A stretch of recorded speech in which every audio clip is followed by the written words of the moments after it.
여러분이 기도해 주신 덕분에 올해도 매년 그렇지만 올해는 특히 코나 알로하 오하나 캠프를 하나님의 은혜 가운데서 잘 다녀올 수 있었습니다. 먼저 진심으로 여러분에게 감사를 드립니다. 저는 코나에 갈 때마다 하나님이 제게 다시 확인시켜 주시는 것이 있습니다. 물론 거기서 진행되는 어떤 프로그램이든지 특히 오하나 캠프에서 더 그렇지만 강의라든지 프로그램이란 프로세스 모든 것이 너무나도 귀하고 그 안에 부어주시는 은혜가 이루 말할 수 없이 큰 것이 사실입니다. 그런데 매년 그곳에서 모든 참가자들에게 가장 중요하고도 기본적으로 강조하는 한 가지가 있습니다. 그것은 바로 하나님의 음성을 듣는 삶이에요. 하나님의 음성을 듣는 삶. 하나님의 음성을 듣는 것은 여러분 어떤 특별한 사람에게만 주어지는, 목사에게만 주어지고 또 하나님의 은혜를 입은 어떤 특별한 사람들에게만 주어지는 은사나 능력이 아닙니다. 만약 우리가 하나님과 관계를 맺고 살아간다면, 내가 하나님을 믿고 예수를 영접한 그리스도인이라면 모든 그리스도인에게는 가장 기본적인 삶이 바로 하나님의 음성을 듣는 삶인 거예요. 왜냐하면 하나님은요, 우리를 단순히 그분의 말씀을 지키는 사람으로만 부르신 것이 아니고요, 하나님과 관계를 맺고 하나님의 음성을 듣고 따라가는 사람으로 우리를 부르셨기 때문입니다. 그래서 신앙생활에서 중요한 것이 무엇인가? 우리의 신앙생활에서 가장 중요한 것이 무엇인가를 묻는다면, 나는 하나님을 위해서 어떤 일을 할 것인가? 나에게 어떤 은사를 주셔서 내가 하나님을 위해서 어떤 일을 해야 할 것인가가 아닙니다. 그보다 더 중요한 것은 먼저 하나님은 지금 내게 무엇을 말씀하고 계신가를 내가 먼저 듣는 거예요. 처음에 많은 분들이 이렇게 이야기합니다. 저는 하나님의 음성을 어떻게 해야 듣는지 잘 모르겠어요. 기도를 해도요, 그 음성이 잘 들리지 않습니다. 하나님의 뜻을 어떻게 분별해야 할지 잘 모르겠어요. 그러나 며칠 동안 매 시간마다 그 말씀 앞에 머물며 기도하고 하나님을 찾기 시작하면 조금씩 달라져요. 사무엘이 뭐라고 고백했습니까? 말씀하옵소서, 주의 종이 듣겠나이다. 여러분, 이러한 자세, 이러한 믿음으로 하나님의 음성에 귀를 기울이는 거예요. 그러다 보면 하나님이 말씀하시는 것을 경험하게 되고요, 하나님의 마음을 조금씩 우리는 깨달아 가게 됩니다. 그리고 그 말씀에 순종하는 기쁨도 배우게 되더라는 거죠. 그렇다고 해서 여러분 오해하지 마세요. 그렇다고 해서 반드시 내 귓가에 어떤 음성이 사랑하는 딸아, 아들아 하는 음성이 들려와야만 하는 거 아닙니다. 하나님은 때로는 분명한 음성처럼 깨닫게 하실 때 있어요. 분명한 음성으로 깨닫게 하실 때도 있지만, 말씀을 내가 읽는 가운데 또 내가 하나님 앞에 기도하는 가운데 우리의 생각과 마음에 어떤 깨달음과 감동을 주시기도 합니다. 때로는 이미지나 환상 같은 방식으로 보여주실 수가 있습니다. 성경 말씀과 또 찬양으로 응답하실 때도 있어요. 중요한 것은 그래서 무엇이냐면 내가 과연 어떤 방식으로 들었느냐가 아니에요. 어떤 방식으로 어느 곳에서 들었느냐보다 그것이 정말 하나님께로부터 온 것인지를 분별하는 것입니다. 그래서 우리는 마음에 떠오르는 생각이나 감동이나 혹은 음성과 환상을 무조건 하나님의 말씀이라고 단정 짓진 못해요. 왜냐하면 우리가 그러한 마음과 감동을 받았을 때 중요한 건 뭡니까? 말씀에 비추어 봐야 되죠. 성경 말씀에 비추어 보고요, 하나님의 성품에 그것이 합당한 것인지를 살피며 기도 가운데 분별해야 할 필요는 있습니다. 그리고 하나님이 주신 것이라는 확신이 들었다면, 내 마음에 하나님이 주신 것이라는 확신이 들었다면 그것을 내 입술로 고백할 수 있어야 되는 거예요. 내 마음으로 삭혀버리는 것이 아니라 내 입술로 고백할 수 있어야 되고요, 그 말씀을, 그렇게 고백된 말씀을 내가 붙잡고 기도하면서 어떻게 삶으로 순종해 나갈 수 있어야 한다는 거죠. 그 모습을 보면서 저는 스스로 질문하게 되었습니다. 과연 우리의 삶에서 무엇을 가장 중요하게 여기며 살아가고 있는가? 우리는 우리의 삶에서 과연 무엇을 중요하게 여기며 살아갑니까? 여러분은 무엇을 중요하게 여기며 살아가십니까? 여러분, 학생에게 가장 중요한 게 뭘까요? 학생에게 가장 중요한 게 뭡니까? 자나깨나 공부. 예. 학생들은 그렇게 대답을 안 하는 것 같아요. 학생들에게 중요한 걸 물으면 부모님들은 공부라고 이야기하십니다. 예, 물론 우리 학생들도 마찬가지. 직장인에게는 무엇이 중요한가요? 네? 어떤 거요? 회사가 중요하다고요? 정말입니까? 직장인에게 중요한 게 뭐예요? 휴가예요? 휴가. 쉬지를 못해서 우리 사원자매 휴가를 못 갔구나. 네. 저는 직장인에게 중요한 게 뭐냐면 저는 월급이라고 얘기할 것 같은데. 연봉이라고 얘기할 것 같아요. 안 그런가요? 만약에 직장에서 매일 휴가만 가세요. 월급은 아니잖아요. 네. 자, 어떤 분에게는 그래서 자녀의 미래가 중요할 수 있어요. 또 어떤 분들에게는요, 건강과 재정이 중요할 수 있고요. 노후 준비가 가장 큰 관심일 수 있습니다. 그 어느 것 하나 중요하지 않다는 말이 아니에요. 그것들은 모두가 하나님이 우리에게 맡겨주신 삶의 책임이고요. 성실하게 그래서 우리가 감당해야 할 일들이기 때문입니다. 하지만 오늘 하나님 앞에서 우리는 우리 자신에게 한번 질문해 봤으면 하는 거예요. 어떤 질문입니까? 여러분, 우리는 하나님의 일에, 하나님을 아는 일, 하나님을 내가 알아가는 일에 얼마나 많은 시간을 쓰고 계십니까? 여러분, 얼마나 하나님을 알아가는 일에 하루하루 시간을 얼마나 쓰고 살아가십니까? 여러분은 하나님의 얼굴을 구한다라는 그 일에, 하나님의 얼굴을 구하는 일에 얼마나 여러분의 마음을 쓰고 살아가고 계십니까? 하나님의 음성을 듣기 위해서 나는 얼마나 힘을 쓰고 있는 것인가? 저는 지금 여러분에게 특별한 영적인 훈련을 이야기하거나 기도원 같은 곳을 가서 집중적으로 기도한다든지 금식이나 긴 시간, 기도 시간을 이야기하는 거 아니에요. 여러분, 그거 오해하지 마세요.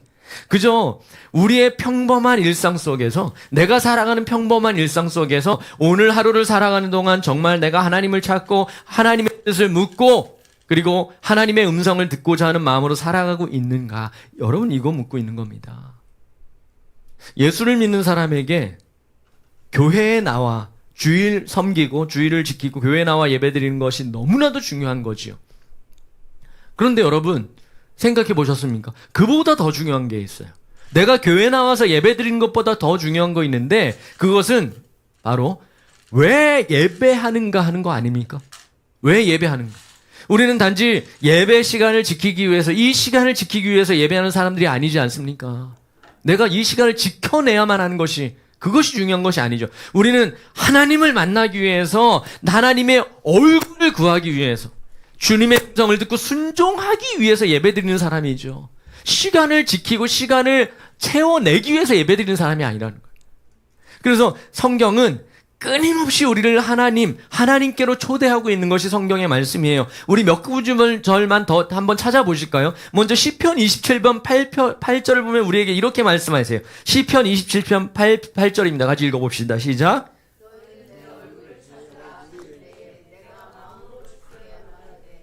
여호와여, 내가 주의 얼굴을 찾으리이다. 아멘. 계속해서 시편 62편 5절 말씀은 또 이렇게 말씀하십니다. 하나님만 바라라.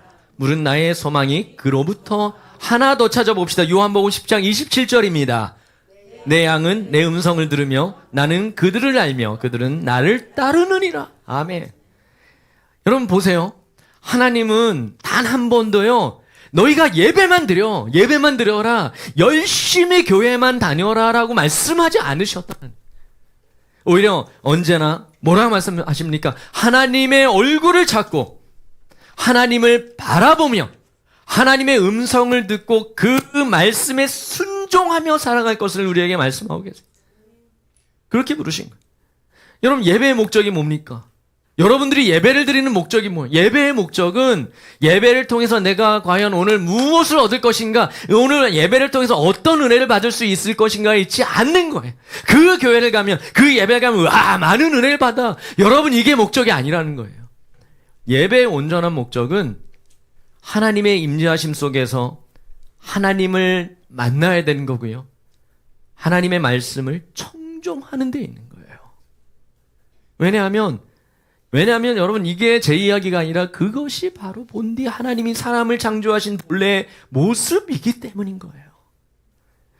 오늘 본문 우리가 창세기 1장 26절 28절까지 읽었는데, 이 말씀은요, 하나님이 사람을 왜 만드셨는지, 그리고 우리가 무엇을 잃어버리고 무엇을 잊어버린 채 살아가고 있는지를 보여주고 있는 말씀. 창세기 1장을 보게 되면, 자, 우리가 잘 아시듯이 하나님은 첫째 날부터 다섯째 날까지, 그리고 여섯째 날까지 이르러서 각종 짐승을 다 하늘의 새와 공중의 새와 바다의 물고기, 육지의 짐승들 다 만드신 후에도 반복해서 뭐라고 말씀하시냐면 보시기에 좋았더라 라고 말씀하세요. 보시기에 좋았더라. 그런데 같은 이 여섯째 날 하나님이 사람을 창조하신 후에는 표현이 달라지게 되었는데 뭐라고 했습니까? 창세기 1장 31절 나왔네요. 한번 읽어봅시다. 하나님이 지으신 보시기에 심히 좋았다. 여러분, 그런데 우리가 여기서 또 오해하지 말아야 될 것은 하나님이 심히 좋았더라 라고 하신 이 말씀이요, 사람을 만드셨기 때문에 그 사람만 바라보시며 좋았다라는 의미 아니에요. 사람만 바라보시며 심히 좋았다, 사람은 심히 좋아, 이것만 의미하는 것이 아닙니다. 여러분, 이 말씀의 가장 정확한 표현은 뭐냐면 사람의 창조를 통해서 하나님의 창조가 완성이 되는 거예요. 예, 사람 이후의 창조는 없어요. 사람을 창조하고 하나님의 창조가 완성되었고, 그래서 하나님이 그 모든 것을 보시면서 기뻐하셨다라는 의미입니다. 그만큼 사람은 창조의 절정이 되었다는 거죠. 하나님은 흙을 빚어서 사람을 만드세요. 흙을 빚어서 사람을 만드셨습니다. 하지만 사람은 단순히 흙으로만 빚어 만들어진 존재는 아닙니다. 하나님의 형상과 모양대로 하나님의 마음을 알아가며 하나님의 마음을 드러내도록 창조된 특별한 존재가 바로 사람이에요.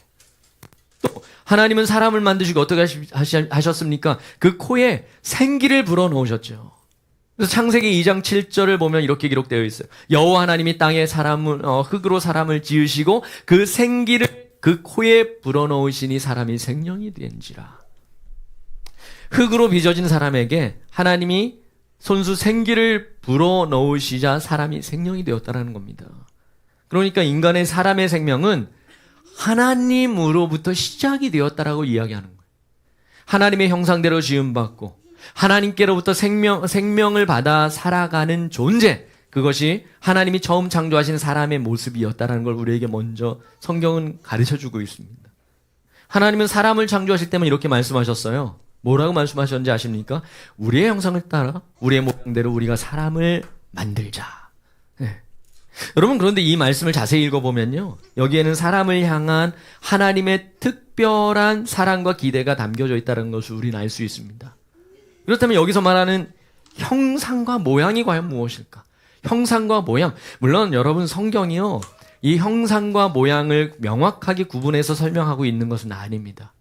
실제로 많은 신학자들은요, 이 형상과 모양이라는 두 단어를 서로 다른 의미로 구분하기보다 같은 의미를 반복해서 강조하는 표현으로 이해를 하고 그렇게 가르쳐 왔어요. 하지만 초대교회로부터 이어져 온 신학적인 이 전통 가운데 거기에는 이 형상과 모양이라는 두 단어를 조금 구분해서 이해하려는 시도도 분명히 있었습니다. 대표적으로 초대교회의 교부였던 이레니우스는 하나님의 형상과 모양을 구분해서 설명하면서 특별히 이 모양이라는 것을 하나님을 닮아가면서 성숙해가는 것과 연관지어서 설명을 한 적이 있습니다. 그래서 오늘은 저는 이러한 이해를 바탕으로 형상과 모양을 조금 나누어 생각해 보려고 합니다. 그러나 여러분 오해하지 마세요. 형상과 모양은 구별되었다는 것을 여러분에게 강조하려고 하는 것이 아닙니다. 먼저 형상이 뭡니까? 이미지라는 형상은 하나님이 우리에게 주신 존재의 정체성이라고 할 수 있는 거예요. 존재의 정체성. 우리는 하나님의 형상을 따라 지음받은 존재입니다. 아멘이십니까? 하나님의 형상을 따라 지음받은 존재. 물론 여러분, 이건요, 영이신 하나님의 겉모습이 우리에게 있다는 뜻이 그 겉모습이 우리에게 있다는 뜻은 아니에요.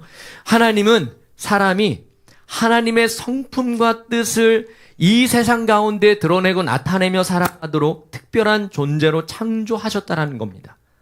그래서 사랑하시고 용서하시고 진리를 행하시고 긍휼을 베푸시는 하나님의 성품을 우리의 삶을 통해 세상 가운데 드러내도록 부름받은 존재, 그 존재가 바로 사람이고 그 존재가 바로 저와 여러분들이에요.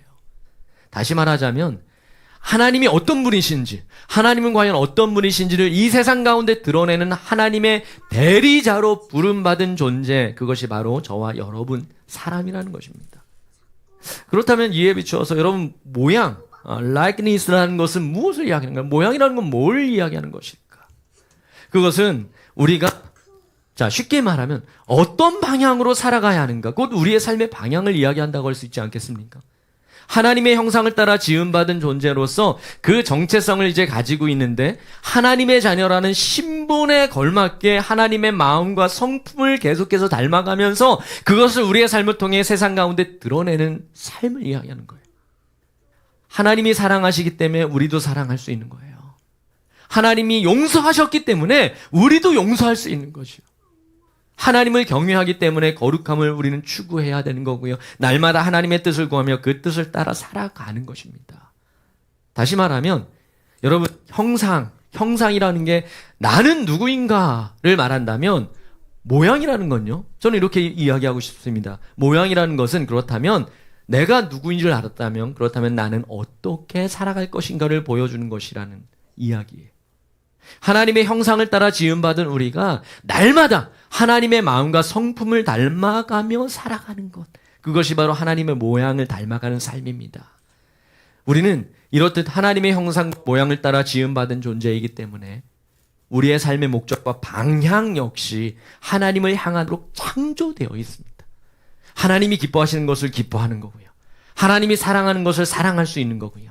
하나님의 마음이 향하는 곳을 향하여 살아가는 것, 그것이 바로 하나님이 처음 사람을 지으실 때 우리에게 주신 삶의 목적이자 방향이기 때문이에요.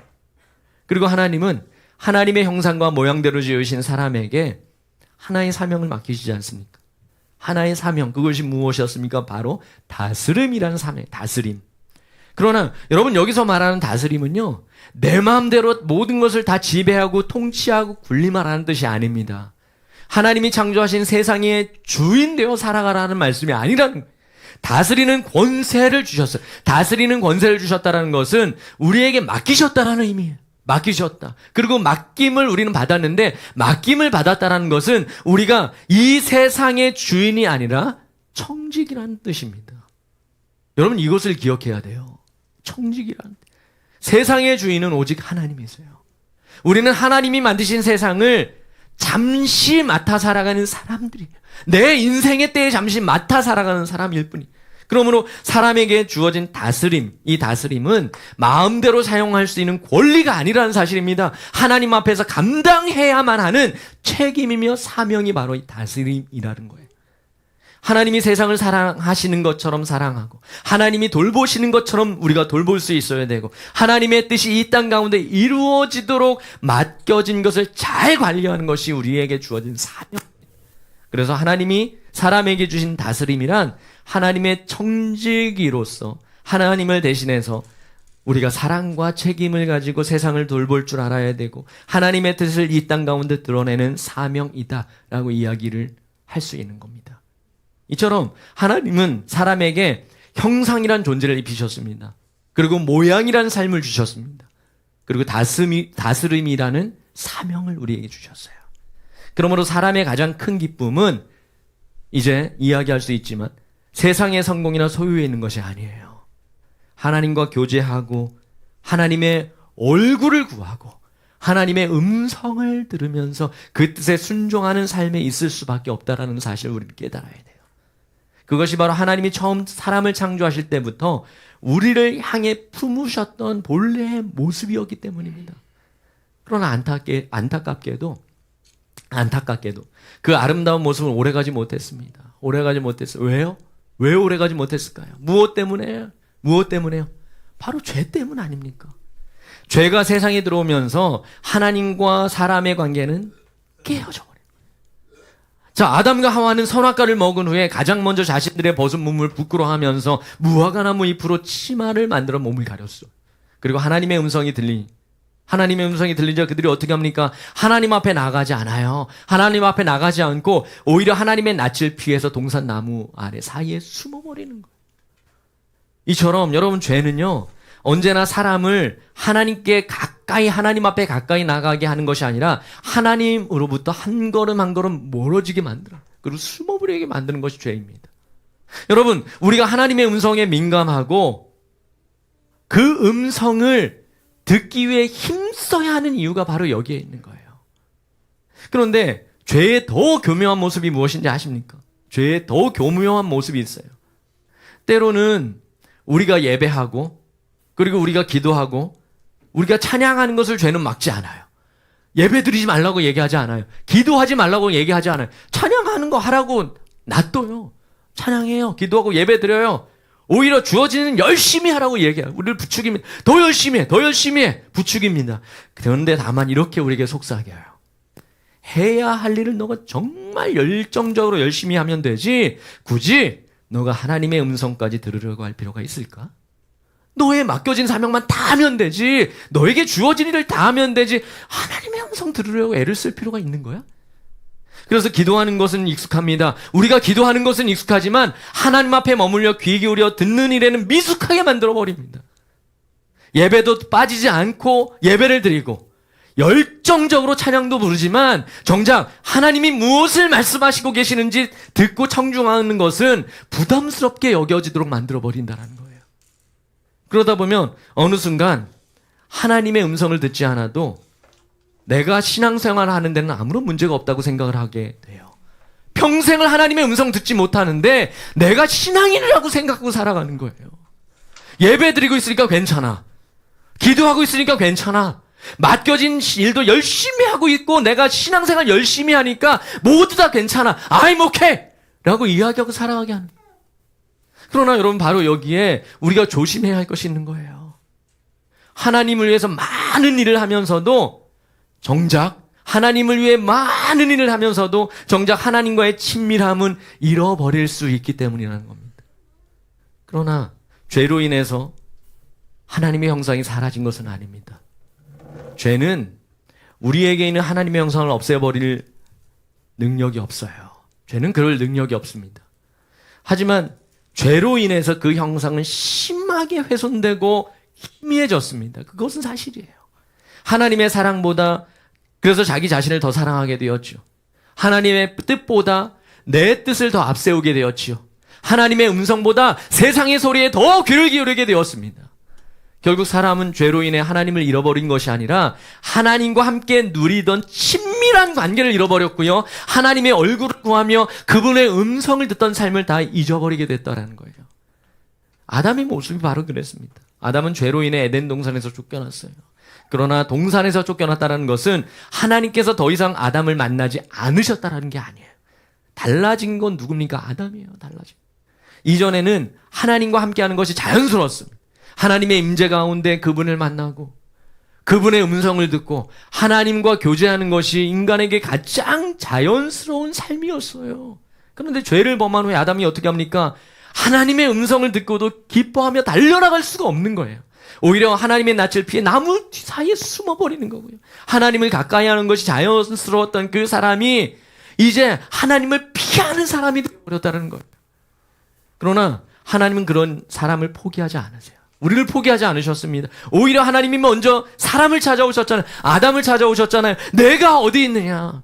그리고 마침내 예수 그리스도를 보내셔서 죄로 인해 깨어진 그 관계를 회복하시고 우리 안에 훼손된 하나님의 형상이 다시 새로워지는 길을 열어주셨습니다.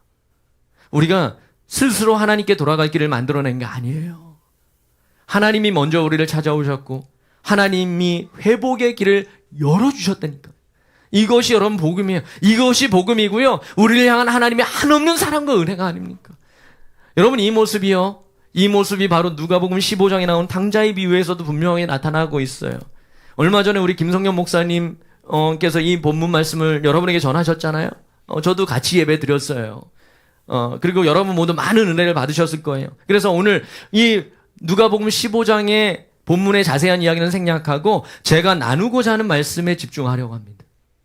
아버지를 떠났던 둘째 아들의 가장 큰 안타까움과 실수는 그 많은 재산을 다 잃어버렸다는 데 있지 않습니다.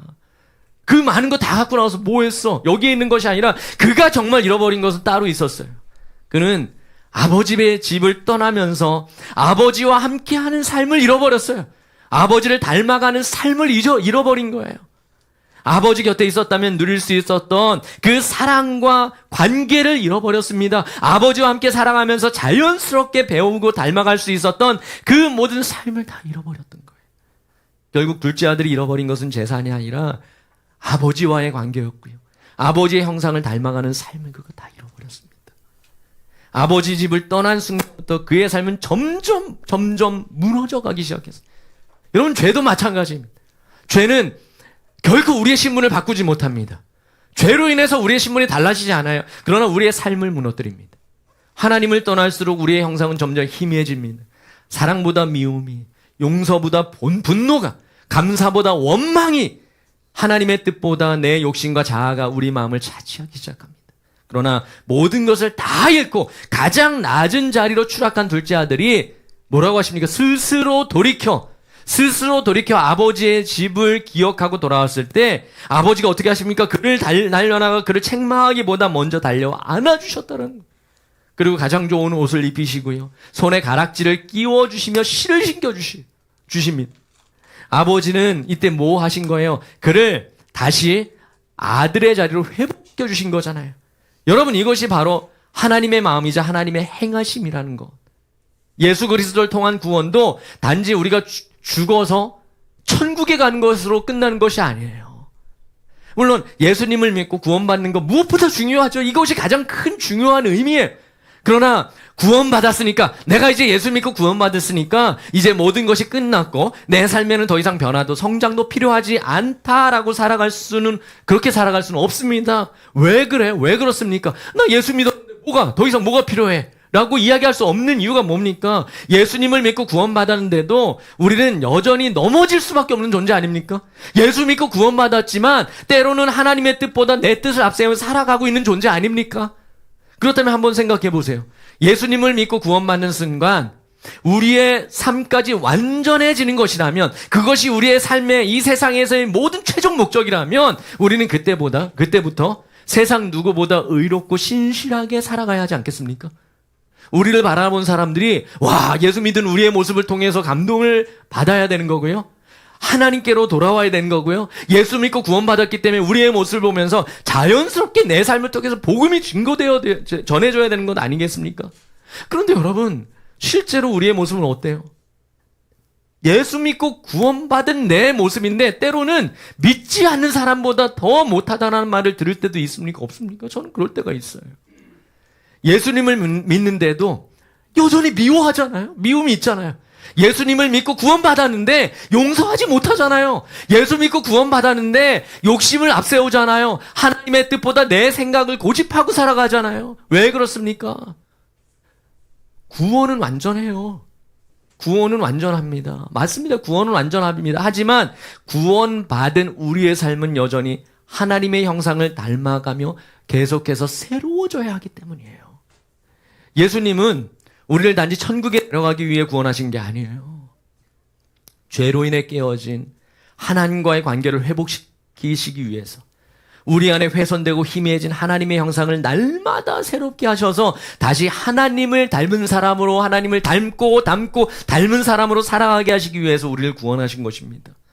그래서 구원은 죄사함을 받는 데서 끝나는 것이 아니에요. 죄사함을 받는 것으로 이미 모든 것이 다 이루어졌다, 이것이 아니라 구원받은 사람이 하나님과의 관계 안에서 날마다 그분을 닮아가는 삶으로 이어져 가야 하는 것입니다. 다시 말해서 여러분, 구원은 한순간에 일어나는 사건이 맞습니다. 그러나 동시에 우리 안에 날마다 하나님의 형상이 회복되어가는 평생의 여정이기도 하더라는 거예요. 여러분, 두 번째로요, 우리가 종종 놓치고 살아가는 사람이 있었습니다. 바로 첫째 아들 아닙니까? 첫째 아들. 오늘 설교의 제목을 저는 잃어버린 것과 잊어버린 것이라고 정한 이유가 바로 여기에 있어요. 여러분, 둘째 아들은 집을 떠났잖아요. 그래서 아버지와 함께하는 삶을 잃어버렸어요. 아버지를 닮아가는 삶도 잃어버렸어요. 다시 말씀드리지만 그에게서 아버지의 형상이 사라져버리고 지워져 버린 게 아니라는 겁니다. 단지 찾아보기 어려울 정도로 훼손되었고 잃어버렸던 것뿐이에요. 그래서 다시 찾을 수 있는 기회가 주어진 거죠. 그리고 또 다른 한 사람이 있어요. 바로 첫째 아들. 첫째 아들은 집을 떠난 적이 없어요. 이 사람은 집을 떠나지 않았어요. 늘 아버지 곁에 있었어요. 누구보다도 열심히 일했어요. 아버지를 도와서 열심히 일했어요. 겉으로 보기에는 아무런 문제가 없어 보였습니다. 하지만 그의 마음은 이미 아버지에게서 멀어졌습니다. 그는 아버지와 함께 살았지만 아버지의 마음을 알지 못했어요. 아버지를 사랑하기보다 자신의 수고를 더 소중하게 여겼던 사람이, 아버지와 함께하는 기쁨보다 자신이 인정받는 것을 더 중요하게 여겼던 사람이야. 그래서 둘째 아들이 돌아왔을 때 그는 함께 기뻐할 수가 없었지요. 더구나 돌아온 둘째를 위해 잔치를 베푸신 아버지, 이해할 수가 없는, 아버지의 기쁨이 자신의 기쁨이 되지 못했더라는 거예요. 그때 아버지는 큰아들에게 이렇게 말씀하십니다. 누가복음 15장 31절을 보면 이렇게 말씀하세요. 예, 너는 항상 나와 함께 있으니 내 것이 다 내 것이로 돼. 아버지가 원하셨던 게 뭡니까? 아버지가 원한 건요, 첫째 아들의 수고와 열심과 노동이 아니에요. 그것만이 아닙니다. 아들과의 관계를 원하셨습니다. 그저 시키는 일을 잘 순종만 하는 것이 아니라 아버지의 마음을 알길 원하셨고요. 아버지와 함께 기뻐하는 것을 아버지는 원하셨어요. 단지 집을 떠나지 않고 그 자리를 지키는 것을 넘어서 아버지와 함께 있다는 것이 얼마나 큰 기쁨이고 축복인지를 아는 것, 그것이 바로 아버지가 아들에게 원하셨던 삶이었다는 겁니다. 그러나 첫째 아들은 아버지의 집을 떠나진 않았을 뿐 그의 모습에서도 아버지의 형상을 발견하기가 어려웠어요. 그렇다고 그에게서 아버지의 형상이 완전히 지워져 버리지 않았습니다. 이 첫째 아들 역시 아버지의 형상을 잃어버린 것이 아니라 아버지와 함께 살아가면서도 그 형상을 잊어버리고 살아간 거예요. 형상이 내게서 잊어버려졌는지도 기억하지 못하고 여러분, 이것이 바로 첫째 아들의 모습입니다. 둘째 아들은 아버지의 집을 떠나 아버지와 함께하는 삶을 잃어버렸고, 첫째 아들은 아버지의 집에 머물러 있으면서도 아버지의 마음을 잊어버린 삶이에요. 한 사람은 멀리 떠나서 잃어버렸고 한 사람은 곁에 있으면서 잊어버렸다는 거예요. 여러분, 우리도 이 첫째 아들의 모습 속에서 우리 자신을 발견할 때가 너무 많지 않습니까? 오랫동안 신앙생활을 해왔어요. 예배도 빠지지 않아요. 봉사도 열심히 합니다. 직분도 잘 감당합니다. 그런데 어느 순간부터 하나님을 사랑해서 예배하는 것이 아니에요. 습관이 되어서 예배하고 있는 내 모습을 봐요. 하나님을 기쁘시게 하는 것보다 사람의 시선과 인정을 더 의식하며 살아가요. 봉사는 남아있어요. 열심히 봉사하고 충성합니다. 그런데 기쁨은 사라졌습니다. 헌신은 여전히 남아있어요. 그런데 감사는 없어졌어요. 죽을 것 같기만 해요. 여러분, 내가 열심히 기도는 합니다. 그런데 하나님과의 대화보다 그 기도의 시간을 채우는, 의무를 채우는 시간이 되어버릴 때가 많습니다.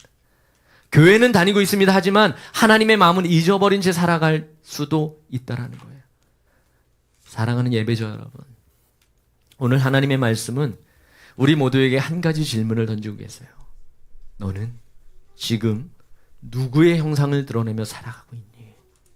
여러분은 누구의 형상을 드러내며 어제를 사셨고 오늘과 내일을 살아가십니까? 세상을 닮아가고 계십니까? 아니면 하나님을 닮아가고 계십니까? 혹시 하나님을 떠난 채 삶의 의미를 잃어버리고 살아가는 분이 계십니까? 둘째 아들에게 달려가셨던 아버지는 오늘도 여러분을 기다리고 계십니다. 주님께 돌아오셔야 돼요. 주님은 정죄하기 위해 기다리시는 분이 아니라 회복시키기 위해 기다리시는 여러분의 아버지이기 때문에. 또 혹시 하나님 곁에 오래 머물렀지만 지금도 하나님의 곁을 떠난 적은 없지만 어느새 하나님의 은혜와 감격을 모두 다 잃어버린 채 신앙생활만 이어가고 계신 분이 계십니까? 그렇다면 오늘 다시 하나님의 얼굴을 구하시기 바랍니다. 다시 주님의 음성을 사모하세요. 성경은 분명히 우리에게 약속하세요. 뭐라고 약속하십니까? 예레미야 29장 13절을 보면 우리에게 이렇게 말씀하세요. 같이 읽어봅시다. 너희가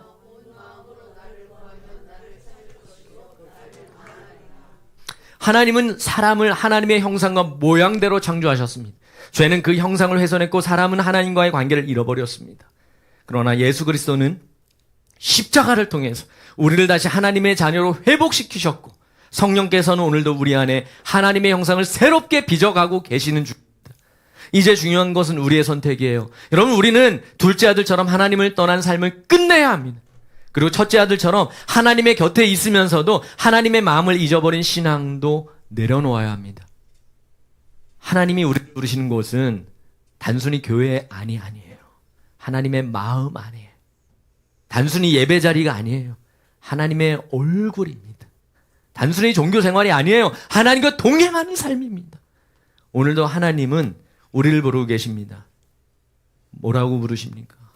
내 얼굴을 구하라. 내 얼굴을 찾으라.